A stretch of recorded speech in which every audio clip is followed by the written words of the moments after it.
Il est vrai qu'on voit fleurir d'autres dossiers. Pour parler très concrètement, quand on parle de dossiers pour des ressortissants du Rwanda, on voit de la même façon des dépêches qui fleurissent, enfin des éléments qui sont divulgués de cette façon-là. Alors après, effectivement, il y a eu des voix, y compris au niveau des autorités françaises, pour s'élever au moment de ces révélations sur cette diffusion-là.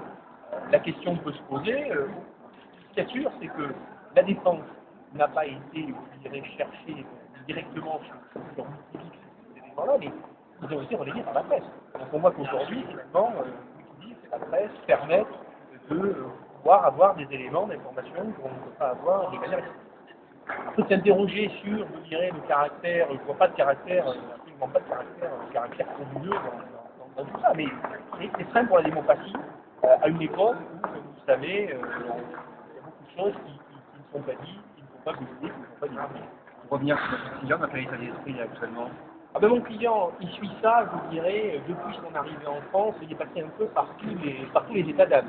Quand il est arrivé sur le sol français, quand il a vu arriver des policiers français à Guantanamo, c'était un soulagement qui sortait de 3 ans et demi de cauchemar. Quand il est arrivé, qu'il a posé le pied sur le sol français, qu'il s'est retrouvé en garde à vue, il s'est demandé ce qui s'est passé. Ça a continué quand il a été placé en détention provisoire encore pendant 1 an.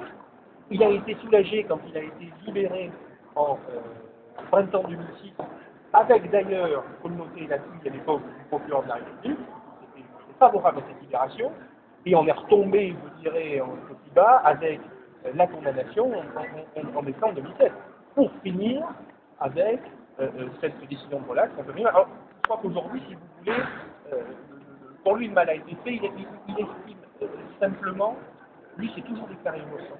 Depuis le premier jour, il a toujours expliqué un certain nombre de choses.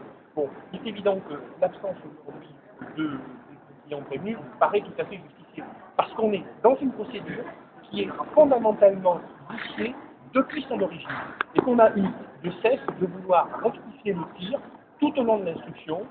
Alors, avec un certain nombre, je dirais, de redites, de redondances, mais cette procédure elle est fondamentalement viciée depuis le début. Et lui, il considère qu'à partir du moment où les dés sont pipés, que des agents de la DGT sont venus le voir sur la base de Guantanamo, en dehors de tout cas de procédure, il n'a finalement pas à venir en rajouter. Le mal est fait depuis le début, et aujourd'hui, ce qu'on demande, c'est à la Cour d'appel de tirer toutes les conséquences, sachant que, comme vous le disiez tout à l'heure, beaucoup de choses ont été cachées, notamment durant l'instruction, et qu'aujourd'hui, grâce à Wikileaks, mais pas seulement, grâce aussi au supplément d'information et au travail de toute la justice, de toute la chaîne judiciaire, eh bien, il y a des éléments fondamentaux qui sont